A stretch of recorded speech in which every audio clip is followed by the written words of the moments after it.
안녕하세요.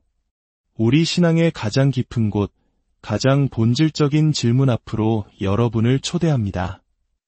오늘은 우리의 믿음이 서 있는 바로 그 토대이자 인류 역사상 가장 위대한 신학적 질문에 대해 함께 묵상해 보고자 합니다. 바로 죄인의 의롭다 하심, 즉 칭의와 그를 통해 드러나는 하나님의 완전한 성품에 관한 이야기입니다. 이 깊은 묵상에 함께 동참해 주시는 의미에서 구독과 좋아요를 눌러주시면 이 진리의 말씀이 더 많은 영혼에게 닿는 데 큰 힘이 됩니다. 이 영상을 보시는 모든 분의 삶에 하나님의 크신 은혜와 평강이 가득하기를 먼저 축복합니다. 역사를 통틀어 하나님께서는 언제나 인간을 향한 자비를 보여주셨습니다.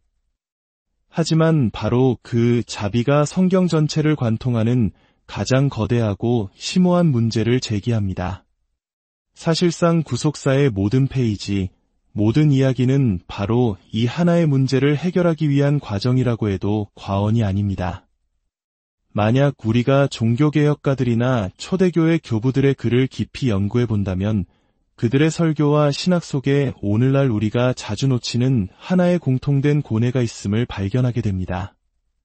그들은 밤낮으로 하나의 딜레마와 씨름했습니다. 그것은 바로 이것입니다. 어떻게 절대적으로 공의로우시고 거룩하시며 진실하신 하나님의 성품이 동시에 무한히 사랑이 많으시고 자비로우시며 은혜로우신 그분의 성품과 조화를 이룰 수 있는가? 이는 단순히 오래된 신학적 질문이 아닙니다. 이것은 바로 당신과 저의 구원에 관한 가장 핵심적인 문제입니다. 제가 누군가에게 복음을 전할 때 종종 이렇게 묻곤 합니다. 성경 전체에서 가장 큰 문제가 무엇인지 아십니까? 사람들은 보통 인간의 죄, 불순종 같은 것을 이야기합니다.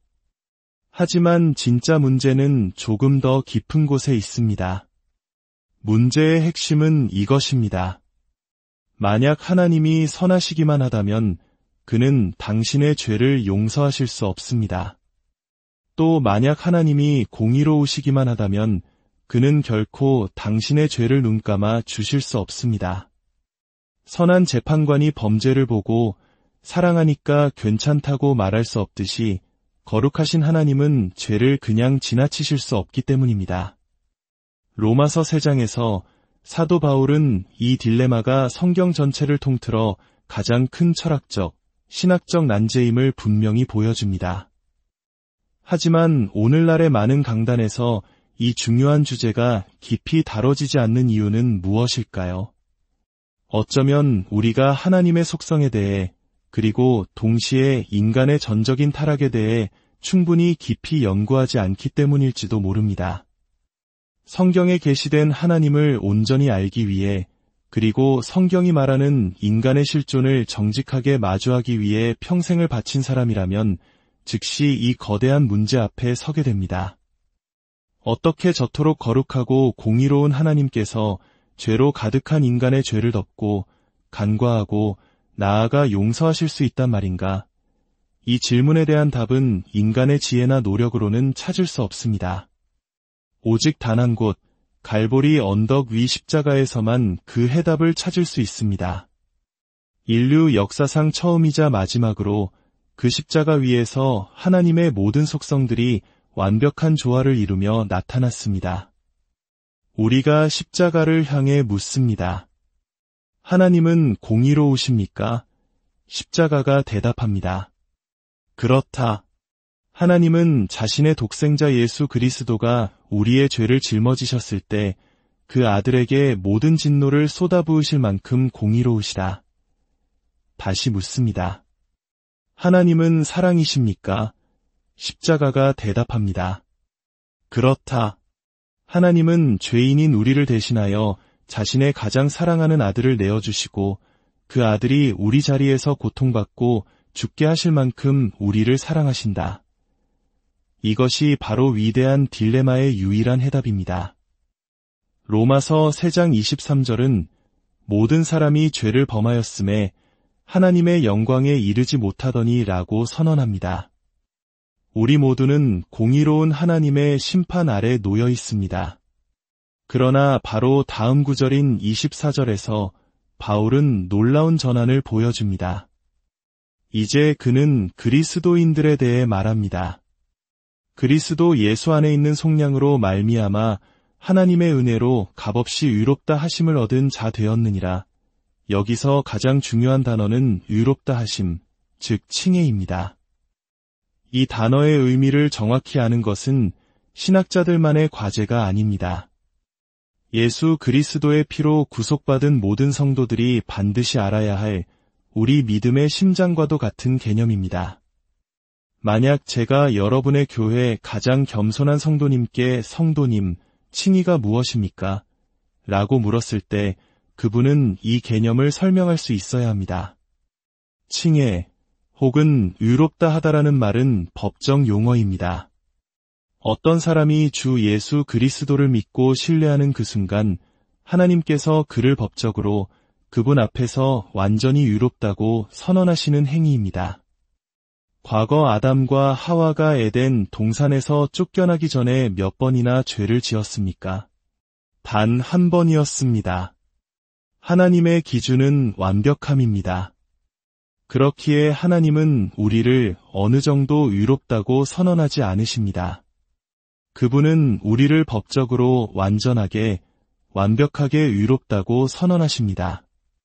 하지만 여기서 그치지 않습니다. 칭의의 놀라운 정의는 이것입니다. 하나님께서는 우리를 법적으로 완벽하게 의롭다고 선언하실 뿐만 아니라 그 순간부터 우리를 의로운 자처럼 대우하십니다. 이것이 바로 성도의 흔들리지 않는 확신의 근거입니다.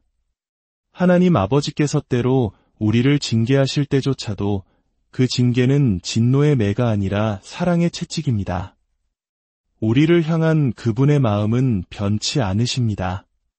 왜냐하면 하나님 앞에서의 우리의 신분은 우리 주 예수 그리스도의 완벽한 사역에 기초하고 있기 때문입니다.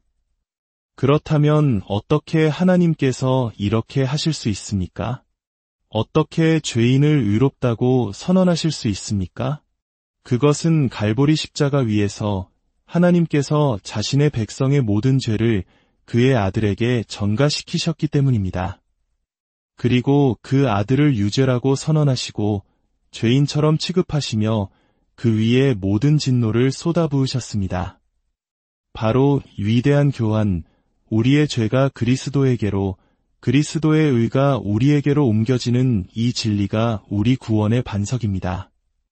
이 기초가 흔들리면 그 위에 세운 모든 것이 무너집니다. 사도 바울은 우리가 하나님의 은혜로 값없이 의롭다 하심을 얻었다고 말합니다. 바울은 헬라어로 글을 썼지만 그의 사고방식은 히브리적이었습니다. 고대 유대인들은 무언가를 강조하고 싶을 때 같은 단어나 문구를 계속해서 반복하고 쌓아 올렸습니다. 바울이 여기서 값없이 그리고 은혜로라는 말을 함께 사용한 것은 바로 그런 의도입니다. 그는 지금 이렇게 외치고 있는 것과 같습니다. 보시오, 구원은 선물입니다. 선물이고 또 선물이며 또 선물입니다. 행위가 아닙니다. 우리의 어떤 노력으로 얻는 것이 결코 아닙니다. 값없이라고 번역된 헬라어 단어 도레아는 아무런 까닭 없이, 이유 없이라는 뜻을 가집니다. 요한복음 15장 25절에서 이 단어가 어떻게 쓰였는지 보십시오. 예수님께서 자신을 미워하는 자들에 대해 이렇게 말씀하십니다. 그들이 까닭없이 나를 미워하였다. 그리스도는 그 누구에게도 자신을 미워할 단 하나의 이유나 원인도 제공하지 않으셨습니다. 마찬가지로 우리는 하나님께서 우리를 의롭다 하실 단 하나의 이유나 원인도 제공한 적이 없습니다. 우리는 오직 하나님께서 우리를 정죄하실 이유만을 끊임없이 제공해 왔을 뿐입니다. 그러므로 구원은 전적으로 하나님의 것입니다. 세상의 모든 종교는 사실상 단 두 가지로 나눌 수 있습니다. 하나는 행위의 종교이고 다른 하나는 은혜의 종교입니다. 기독교는 유일하게 은혜의 범주에 속하며 다른 모든 종교는 행위의 범주에 속합니다. 제가 기자라고 상상해 보십시오. 제 앞에는 독실한 무슬림, 정통파 유대인, 그리고 진정한 그리스도인이 앉아 있습니다. 진정으로 이 은혜를 깨달은 그리스도인은 참으로 귀하고 드뭅니다. 제가 무슬림에게 묻습니다. 만약 당신이 지금 죽는다면 어디로 갈 것이라 생각하십니까? 그는 확신에 차서 대답할 겁니다. 천국에 갈 것입니다. 왜냐하면 저는 코란을 사랑하고 가난한 이들에게 자선을 베풀고 성지를 순례했으며 저는 위로운 사람이기 때문입니다. 다음으로 유대인에게 묻습니다. 만약 당신이 지금 죽는다면 어디로 가겠습니까? 그 역시 의인의 길을 걸어 천국에 갈 것입니다. 저는 하나님의 율법을 사랑하고 그 율법을 공부하며 지키려고 애쓰는 위로운 사람이기 때문입니다. 라고 대답할 것입니다. 저는 그들의 대답을 이해할 수 있습니다. 그들은 자신의 공로와 자격을 근거로 천국에 간다고 믿습니다. 마지막으로 제가 그리스도인에게 묻습니다. 만약 당신이 지금 죽는다면 어디로 가겠습니까? 그는 기쁨에 찬 얼굴로 대답합니다. 저는 천국에 갈 것입니다. 제가 왜입니까? 라고 묻자 그는 이렇게 고백합니다. 저는 죄악 중에서 출생하였으며 어머니가 죄 중에서 저를 잉태하였나이다. 저의 죄과를 스스로 아오니 저의 죄가 항상 제 앞에 있나이다. 만약 주께서 죄악을 지켜보실진대 주 앞에 설 자가 아무도 없으리이다. 기자로서 저는 혼란에 빠집니다. 선생님, 저는 도무지 당신을 이해할 수 없습니다. 저 두 사람은 위로운 행실, 즉 공로가 있기 때문에 천국에 간다고 말합니다. 그건 이해가 됩니다.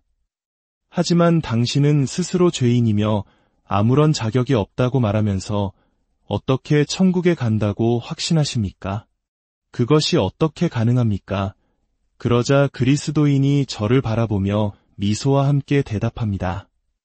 제가 천국에 가는 것은 저의 공로 때문이 아니라 다른 분의 완벽한 덕과 탁월함과 공로 때문입니다.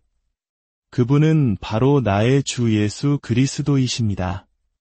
그분은 제가 살아야 했지만 살 수 없었던 완벽한 삶을 사셨고 제가 받아야 할 형벌을 대신하여 십자가에서 죽으셨습니다.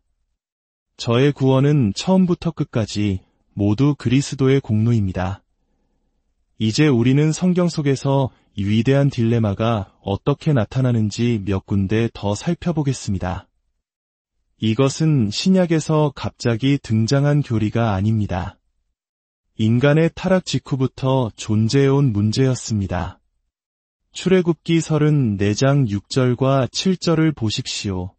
하나님께서 모세 앞에서 직접 자신을 선포하시는 장엄한 장면입니다.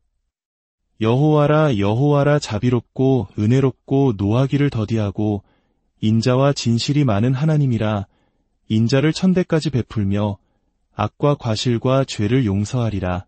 정말 놀라운 자기 계시입니다.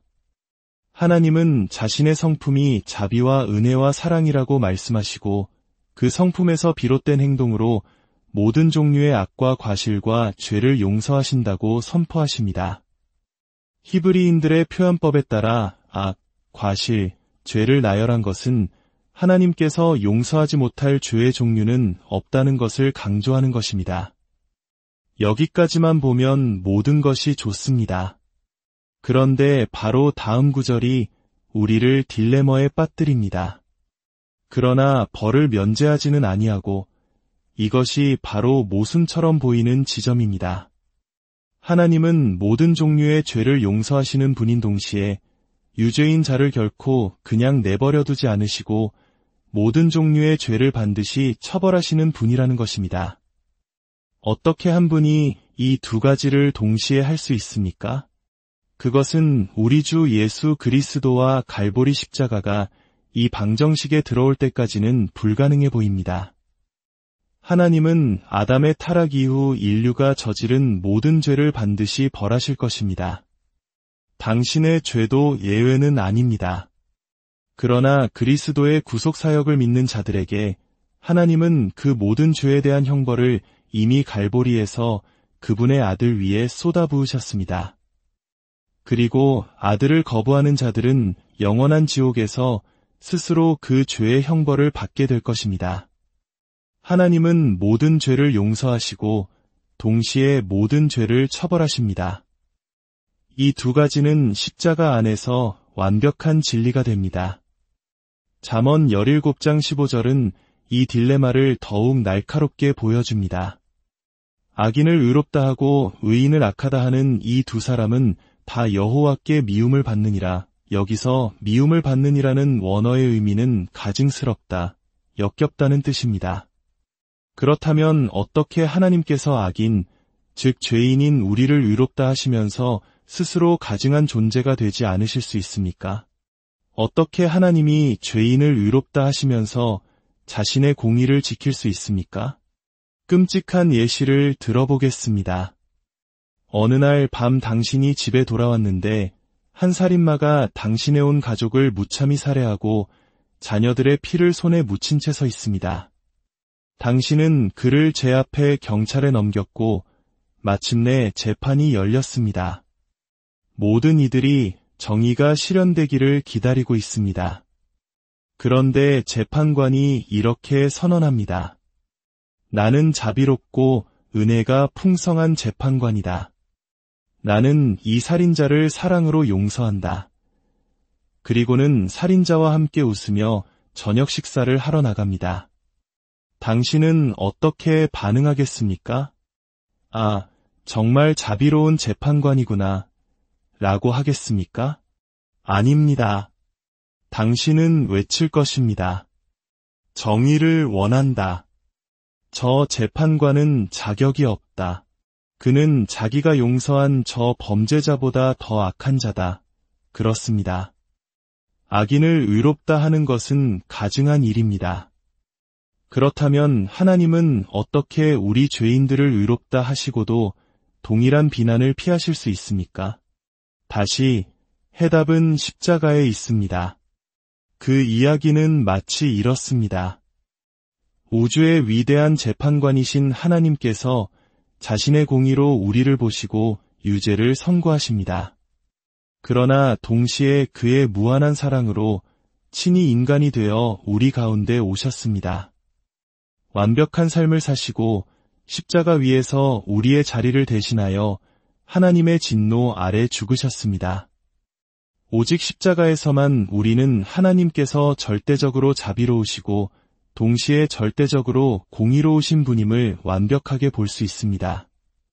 사랑하는 여러분, 우리의 구원의 확신은 우리의 감정이나 노력에 있지 않습니다. 그것은 우리가 얼마나 선하게 살았는지에 달려있지 않습니다. 우리의 구원은 전적으로 처음부터 끝까지 다른 한 분, 우리 주 예수 그리스도의 완벽한 삶과 대속의 죽음, 그분의 공로에 달려 있습니다. 이 이야기에는 오직 단 한 분의 영웅만이 존재합니다. 그분은 우리가 살 수 없었던 삶을 사셨고 우리가 죽어야 했던 죽음을 대신 죽으셨습니다. 그분이 모든 것을 이루셨습니다. 이 진리 안에서 참된 평안과 흔들리지 않는 구원의 확신을 누리시는 여러분 모두가 되시기를 우리 주 예수 그리스도의 이름으로 간절히 기도합니다.